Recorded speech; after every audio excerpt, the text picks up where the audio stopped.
Salut à tous, c'est Raphaël. Putain, il faut qu'encore. Dorel, tu viens, on va filmer là. J'arrive. Tiens, attrape. Enfin, Amande, poubelle. Huile d'olive, poubelle. Avocat, poubelle. pourquoi tu fais ça? Ça y est, j'arrête le gras, je veux les abdos. Je pars en sèche, c'est fini le gras. T'as vraiment rien compris, hein. Vous écoutez ça tout de suite. Qu'est-ce que j'ai fait encore?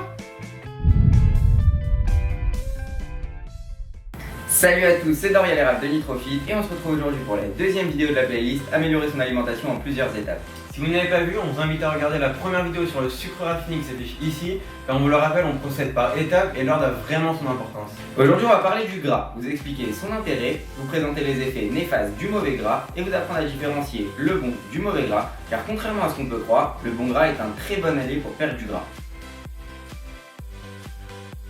Le gras contient des lipides qui sont indispensables au bon fonctionnement de votre organisme. C'est le macronutriment le plus calorique, 1 g de lipides équivaut à 9 calories. Les lipides ont donc beaucoup de rôles importants pour votre organisme. Ils fournissent de l'énergie, ils constituent la membrane de nos cellules et ils permettent de transporter certaines protéines et certaines vitamines qui sont indispensables que vous vouliez prendre du muscle ou perdre du gras. Balance un gros verre d'huile. Mais non, attends, j'ai pas fini. Le mauvais gras est celui qui va se stocker directement sous forme de graisse dans votre corps. Il va donc vous faire grossir, prendre du poids inutile et c'est ce que vous voulez absolument éviter. Il augmente également le mauvais cholestérol et est responsable de nombreuses maladies cardiovasculaires du fait qu'il puisse boucher des artères. Mais heureusement pour nous, il existe aussi du bon gras. Voyons ensemble comment différencier le bon du mauvais gras. Les mauvais gras sont les acides gras saturés et les acides gras trans.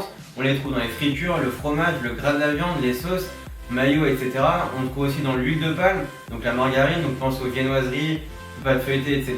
qui sont composées au moins à 50% de margarine, donc évitez ce produit au maximum. Donc faites attention, regardez bien la quantité de ces acides gras sur l'emballage de ce que vous achetez pour les éviter plus facilement. Et les bons gras sont les acides gras insaturés qui sont présents naturellement dans tout ce qui est poisson gras, donc le saumon, les sardines, le thon, etc. L'huile d'olive, les avocats, les oléagineux, donc c'est tout ce qui est amandes, noix, etc. Ce sont donc les acides gras qu'il faut privilégier pour votre prise de muscle ou votre perte de gras. Surtout que ce sont des coupes fins naturelles, mais bien évidemment, il ne faut pas en abuser, comme toutes les bonnes choses. Et voilà, c'est la fin de cette vidéo, j'espère que ça vous a plu et on compte sur vous.